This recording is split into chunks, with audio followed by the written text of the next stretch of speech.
Number 16, pass out. It means to lose consciousness. He was so tired that he passed out immediately. He was so tired that he passed out immediately. After the marathon, one of the runners passed out.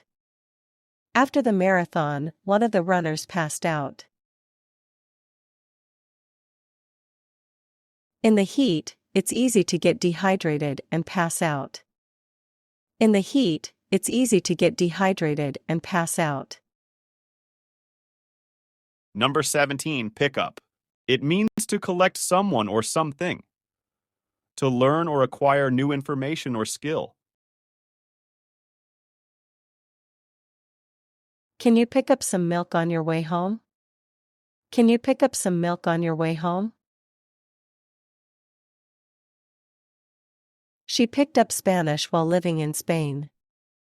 She picked up Spanish while living in Spain. He'll pick me up from the airport tomorrow. He'll pick me up from the airport tomorrow. Number 18, pour out. It means to express one's emotions or problems freely. She poured out her heart in the letter. She poured out her heart in the letter. After the movie, fans poured out of the theater.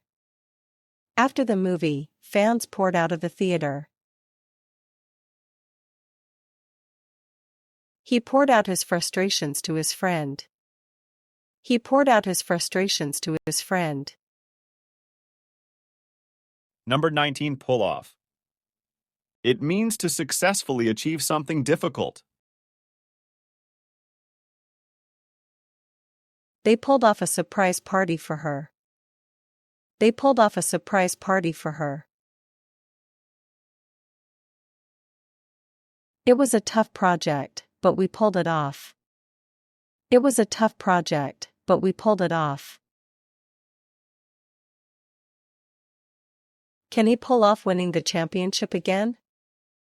Can he pull off winning the championship again? Number 20, read up on. It means to research or inform oneself thoroughly about a subject. I need to read up on Italian history before my trip. I need to read up on Italian history before my trip. She's reading up on gardening techniques. She's reading up on gardening techniques. They're reading up on local laws for their business. They're reading up on local laws for their business.